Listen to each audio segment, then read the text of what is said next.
This video features materials protected by the Fair Use Guidelines of Section 107 of the Copyright Act. All rights reserved to the copyright owners. Copyrighted materials can be fairly used for criticism, comment, news, reporting, teaching, scholarship, education, and research.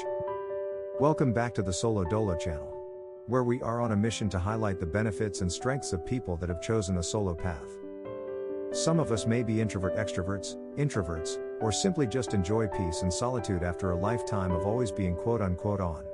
I believe that it takes a very mentally healthy and strong person to choose this path. A WebMD article I recently read titled, "Signs of a Loner," by Dr. Jennifer Casarella, backed up this stance. In the article, Dr. Casarella stated, "Some studies show that being a loner can lead to happiness for the individual and could actually be good for your health.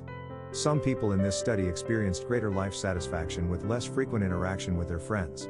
A link to the article is in the description box. In today's video we'll cover 5 loner categories provided by Dr. Casarella. Number 1. The intentional positive loner. These are individuals who have specifically chosen to be alone because it fits their personality or lifestyle. Recent research has found that positive loners describe themselves as autonomous. Their behaviors, values, and interests are resistant to pressure from others, and they are interested in learning more about their personal experiences and emotions. In my opinion, this is the guy that is excited to meet his old military buddies in Las Vegas for their annual reunion weekend. He will participate in select group activities, but he will book a hotel away from the main group, and he will plan a few solo adventures he's interested in. This positive loner is resistant to group pressure too. For example, he is strong enough in his own decision-making processes that he can decline an invite to overpay for a VIP section in a Las Vegas nightclub, and then go find his own fun. Number 2. The intentional negative loner. According to Dr. Casarella, quote, "These people have chosen to be alone because they dislike other people or have strong antisocial tendencies. They have negative outlooks on society and prefer not to associate or assimilate with others. These can be a beginning sign of an antisocial personality disorder." Unquote. From my viewpoint, the negative loner is where some men end up post-divorce. This can be due to the trauma and grief that they have experienced during the divorce process. Also, the fact that their entire world has changed can send men down a path of negativity and rage. Some men, however, choose to make this a temporary stop so that they can regroup, refocus, and come out much better on the other side, as they potentially transition to an intentional positive loner. I don't completely agree with the statement that this stage could be the beginning sign of an antisocial personality disorder, but I could see how men could get stuck if they do not put a positive plan into action, learn from their losses and mistakes, limit making more bad decisions, and recover from the trauma of a divorce. Number 3. The unintentional loner. The article describes these individuals as people that are forced into isolation because they are, or feel like, they have been rejected by society. They want to belong to a community, but mental health issues like depression, anxiety, and schizophrenia isolate them from others. This category is where some combat veterans find themselves after they've returned home from a war zone. Like Dr. Casarella stated, quote, "Some may want to belong to a community," unquote, but the veteran sees the world completely different after what they've experienced. They have seen and witnessed traumatic events, and some veterans remain on high alert for threats, months, and even years after returning home. Unfortunately, the veterans' constant vigilance makes them isolate, and they consequently keep people at arm's length, while simultaneously craving connection. Number 4. Short-term loner. These people get away from others but only for a short time, either to rest or just because they enjoy solitude. It can be for a couple of hours or days, but they usually tend to spend significant time both being alone and being with others. I think that a lot of men experience this on a daily basis, and in my opinion is a healthy state, especially if you have a demanding career where you are leading a diverse set of people to complete complex projects or tasks. This allows time for recharging and reflection.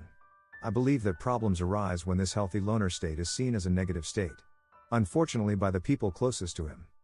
Transitioning to a short-term loner a few hours after work can pay dividends for a man's mental health. Decompression ideas could include working out with headphones on, going for a run, or working on a solo hobby. Chronic loneliness. Dr. Casarella described chronic loneliness as feelings of loneliness that persist or get worse. This could occur while being physically alone, or while being constantly surrounded by people. Speaking from experience, I felt the loneliest in my entire life, at around the age of 35. When I was in year 5 of a dysfunctional and toxic 7-year marriage. The marriage was in free fall, and spinning out of control. My now ex-wife and I did not have an emotional connection, thus leading to the chronic loneliness. My point is that being solo does not equate to loneliness. You can be married and have 4 other family members in your home and still feel lonely.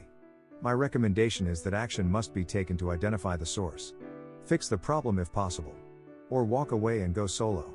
Men need to understand that spinning in a state of chronic loneliness is not healthy, whether you're alone or with someone. Nor is it a good use of the limited amount of time you have. The article also provided the signs of a loner. 1. You enjoy doing things by yourself. Can you go to a movie by yourself or travel to a new city and explore it solo? 2. You don't enjoy superficial social gatherings or unnecessary meetings.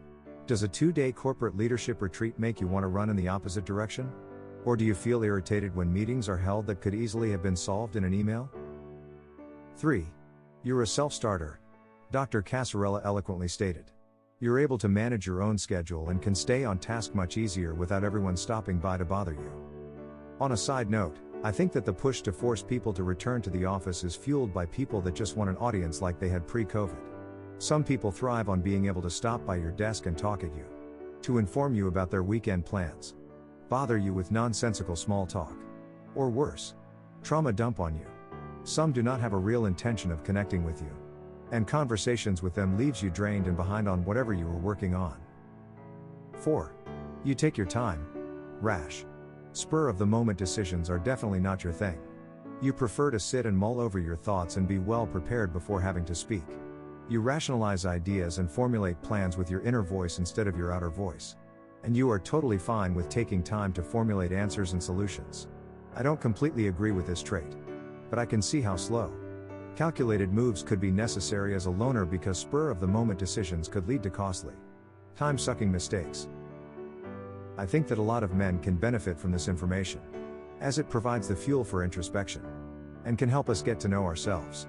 Some of us can even apply it to the relationships, or lack thereof, that we have, or had, with our fathers, to help understand what was, or is going on there. Additionally, this could definitely help those of us that are raising sons, because we can identify the categories they may fit into at certain times of their lives. Read the article and let us all know what you think as it applies to your life. Thank you for watching, and if you enjoyed the video, please like, share and subscribe, as it helps me to keep bringing insights from the solo-dolo path.